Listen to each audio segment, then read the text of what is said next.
সংসার সুখের হয় স্বামী স্ত্রীর গুণে। সংসারে শান্তি বজায় রাখার 15টি পারিবারিক নিয়ম বলে দেব আজকে আপনাদেরকে। টিপসও বলতে পারেন। হ্যালো এভরিওয়ান, আসসালামু আলাইকুম। সবাই কেমন আছেন? আশা করি আপনারা অনেক ভালো আছেন। আমিও আলহামদুলিল্লাহ আপনাদের দোয়ায় অনেক ভালো আছি। বরাবরের মতো আবারও একটা ভিডিও নিয়ে হাজির হয়ে গেলাম আমি সুমি, কুমিল্লা জেলা থেকে।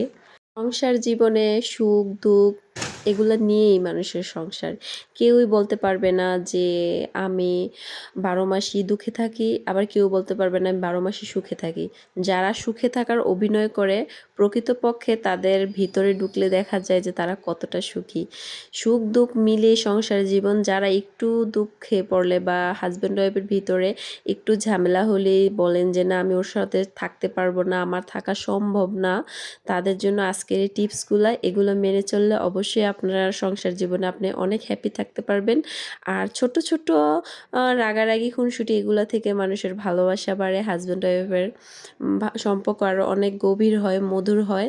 তো আজকের টিপসগুলো হলো, প্রথমে 1 নাম্বার টিপস হলো রেগে গেলে ভদ্রভাবে কথা বলুন। আপনার হাজব্যান্ড যদি রেগে যায় তখন আপনি সুন্দর করে ভদ্রভাবে কথা বলবেন, ওর সাথে আপনি রাখবেন না, আপনি চুপ করে থাকবেন।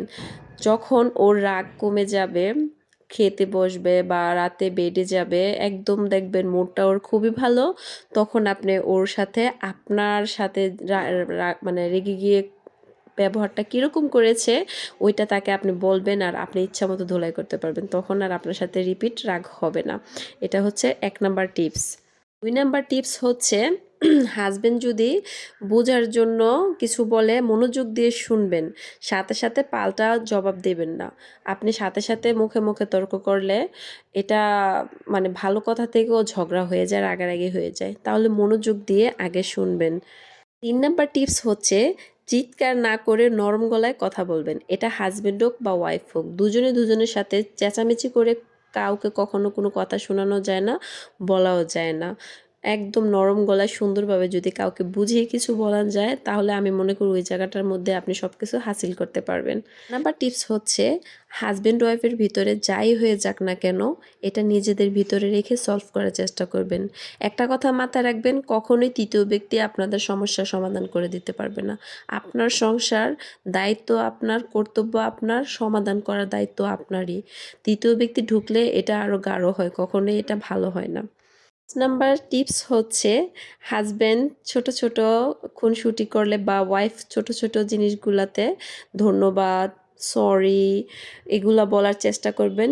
মানে এগুলা বললে কি আন্ডারস্ট্যান্ডিং বাড়ে সম্পর্কের মধ্যে। 9 নাম্বার টিপস হচ্ছে যখন হাজব্যান্ড অফিস থেকে আসুক বা বাহির থেকে আসুক, খেতে বসলে আপনার হাতের মোবাইলটা তো আপনি দূরে রাখবেন, সাথে আপনার হাজব্যান্ডের হাত থেকেও মোবাইলটা নিয়ে বলবেন যে সারাদিন তুমি অনেক ব্যস্ত ছিলে, এখন বাসায় এসেছো, এখন আমাকে সময় দাও, তোমার কোনো মোবাইল টিপাটিপি নেই, আমরা খাবো, গল্প করব খেতে খেতে। খেতে খেতে অনেক রকমের গল্প করা যায়, তাহলে এটাতে আপনাদের সম্পর্কটা গভীর হবে। নাম্বার টিপস হচ্ছে খেতে বসবেন, ভালো কথা। আপনার ওয়াইফ বা আপনার হাজব্যান্ড যদি কোনো কথা বলতে শুরু করে বা কোনো গল্প বলতে শুরু করে, আপনি মাঝপথে ওনাকে থামিয়ে দিবেন না। থামিয়ে দিলে কি একটা মনের মধ্যে জেদ কাজ করে যে আমার কথাটা মনোযোগ দিয়ে শুনে নেয়। আপনি ওনার কথাটা আগে মনোযোগ দিয়ে শুনবেন, তারপরে আপনারটা বলার চেষ্টা করবেন। নাম্বার টিপস হচ্ছে হাজব্যান্ড হোক বা ওয়াইফ হোক তাদের ছোট ছোট কাজগুলাতে হেল্প করবেন, সাহায্য করবেন। দেখবেন এতে আপনাদের সম্পর্কটা অনেক মধুর হবে, এটাতে ভালোবাসা বাড়বে। 9 নম্বর টিপস হচ্ছে কথা দিবেন, এরকম কথা যেটা কিনা আপনি রাখতে পারবেন। কথা দিয়ে কথা রাখার চেষ্টা করবেন, তাহলে সম্মান, শ্রদ্ধা, ভালোবাসা তিনটাই বজায় থাকে। 10 নাম্বার টিপস হচ্ছে যদি শয়তান ঝগড়া একবার লাগিয়েই দেয় তাহলে ঝগড়া করবেন, উড়াধুরা ঝগড়া করবেন, কিন্তু ঝগড়ার পরে কেউ কারো কাছ থেকে মুখ ফিরিয়ে রাখবেন না।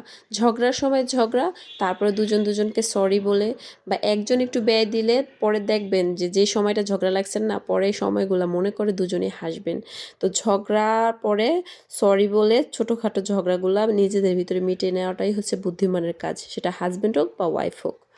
13 নম্বর টিপস হচ্ছে ছোটোখাটো খুশির খবর বা খুশির সময়গুলা মুখ ফিরিয়ে নেবেন না। মানে যে হ্যাঁ সিম্পল বিষয় এরকম করে নেবেন না, যে দুজনে মিলে উপভোগ করবেন, হাসি খুশি থাকবেন, উদযাপন করবেন, দেখবেন এতে আপনাদের সম্পর্ক অনেকটা মধুর হবে। সংসার জীবন, দাম্পত্য জীবন অনেক সুখের হবে।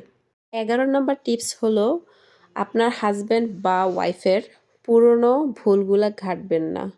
নতুন করে সম্পর্ক তৈরি করুন। অতীত তো অতীতই। অতীত নিয়ে ঘাঁটাঘাঁটি করলে কখনোই সম্পর্ক ভালো হয় না। ভবিষ্যৎ আর বর্তমান নিয়ে কথা বলার চেষ্টা করবেন। তাহলে দেখবেন দুজনের ভিতরে অতীতে যাই হয়ে যাক না কেন বর্তমান আর ভবিষ্যৎটা খুব ভালো কাটবে, খুব ভালো থাকবে। ১৩ নাম্বার টিপস হচ্ছে ক্ষমা করতে শিখেন। ক্ষমা করা হচ্ছে মুহূর্তের লক্ষণ। আর যে ক্ষমা করতে জানে তাকে আমার আল্লাহ তাআলাও পছন্দ করে। তো আল্লাহ যদি আমাদের এত বড়, বড় ভুল, এত বড়, বড় অন্যায়গুলা আল্লাহ ক্ষমা করে দিতে পারে, তাহলে আপনি আমি কে? আর হাসব্যান্ড কিন্তু যখন দেখবেন যে আপনার সংসারটা আপনার নিজের মনে করবেন যে হ্যাঁ, এটা আমারই, তখন এই মায়ার জায়গাটা ছেড়ে আপনি যেতে পারবেন না। তো যেহেতু যেতে পারবেন না, তো সেহেতু আমি মনে করি যে ছোটোখাটো ভুলগুলা ক্ষমা করে দিবেন। ক্ষমা করতে, করতে একদিন দেখবেন যে তার নিজের ভুলগুলা সে নিজে এমনিতেই শুধরিয়ে যাবে। এমনি সে নিজে অনুতপ্ত হবে। ২ নাম্বার টিপস হচ্ছে দুজন যখন একসাথে হবেন, তখন অতীতের যে মিষ্টি সময়গুলো আছে, ওইগুলো মনে করে, করে দুজন হাসবেন। মানে পিছনের খারাপ বা নেগেটিভ কথাগুলো না তুলে পজিটিভ যেই ভালো সময়গুলা কাটাইছেন, ওই কথাগুলা মনে করে দেখবেন দুজনের অনেক সময় ধরে গল্প করতে পারবেন, হাসাহাসি করতে পারবেন। আর আপনারা তো জানেনই যে হাসলে হার্ট ভালো থাকে, মন ভালো থাকে, প্রচুর হাসবেন। যত হাসতে পারেন ততই আপনি মানসিকভাবে ভালো থাকবেন। ১৩ নাম্বার টিপসটা দেওয়ার আগে আমি কিছু কথা বলে নিই। এই যে আপনাদেরকে টিপসগুলা দিয়েছি না? এই টিপসগুলা যদি আপনারা পালন করতে পারেন, আশা করি যে আপনাদের সংসার জীবনে আপনারা অনেক ভালো থাকতে পারবেন। কোনো মানে খারাপ সময় অত বেশিক্ষণ থাকবে না। খারাপ সময় বা ঝগড়া, মনমালিন্য প্রত্যেকটা সংসারে আছে। আমাদের দাদা-দাদিকে দেখেছি, নানা-নানিকে দেখেছি, বাবা-মাকে দেখেছি, চাচা-জ্যাঠাদেরকে দেখেছি, আমাদের নিজেদের সংসারেও হয়। সংসারে সামান্য ছোটোখাটো ঝগড়া হওয়ার এর মানে না যে পরাজিত সৈনিক। একটা কথা মনে রাখবেন, ১ম হাসব্যান্ডের মতো হাসব্যান্ড হয় না, ১ম ওয়াইফের মতো ওয়াইফ হয় না।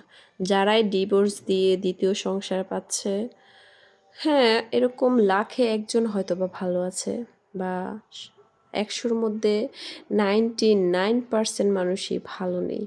তারা মনে, মনে হলো ভাবে যে আমার ১ম লাইফটাই অনেক ভালো ছিল। বিশেষ করে পুরুষ মানুষরা। আর হচ্ছে নারীরা তো একবার যদি সংসার ভেঙে যায়, কয়জনে বা আবার সেকেন্ড বিয়ে করে? অনেকে তো এমনিতেই জীবন সন্তানের মুখের দিকে দেখে পার করে দেয়। তো যাই হোক ওদিকে আর গেলাম না। আপনার সংসার আপনার সংসার আপনি টেকনিক করে হাসব্যান্ডের মন জয় করে চলতে হবে।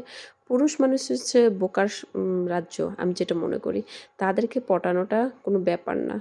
আপনি একটু মিষ্টি করে কথা বলবেন, তাদের পছন্দের রেসিপি রান্না করবেন, মিষ্টি করে হাসবেন, তাদের প্রয়োজনীয় জিনিসগুলো আগে, আগে বের করে দিবেন। ১ দিন, ২ দিন, ৩ দিন দেখবেন তারা আপনার প্রতি অন্যরকম একটা দুর্বল হয়ে যাবে। আমার ১৫ নাম্বার টিপসটা হচ্ছে মনে রাখবেন আপনারা দুজন একজন টিম, একে অপরের প্রতিযোগী নয়। তো সবসময় দুজন দুজনের হাত ধরে থাকবেন, প্রতিযোগিতা না। মানুষে একত্র হলে জীবনে উন্নতি করতে পারে। তো হাসব্যান্ড ওয়াইফ দুজন পরামর্শ করে লাইফের বাকি দিনগুলা সাজাবেন, গুছাবেন, বাকি লাইফ নিয়ে কথা বলবেন, পরামর্শ করবেন, প্ল্যান করবেন, দেখবেন আপনি লাইফে অনেক সুখী। যাই হোক অনেক জ্ঞানের কথা বলে ফেলছি। আসলে আমি অতটা জ্ঞানী না, তারপরও আমার লাইফে আমি যেভাবে চলি ওইটাই আপনাদের সাথে শেয়ার করলাম, টিপসগুলো দেওয়ার চেষ্টা করলাম। তো আপনাদের কাছে কেমন লেগেছে অবশ্যই কমেন্ট করে জানাবেন। যদি ভালো লাগে তো আমার এই ছোট্ট চ্যানেলটার সাবস্ক্রাইব করে আমার চ্যানেলের পাশে থেকে যাবেন। প্রতিদিন আপনাদের জন্য নতুন, নতুন ব্লগ ভিডিও শেয়ার করব। আপনারা দেখে উপভোগ করবেন।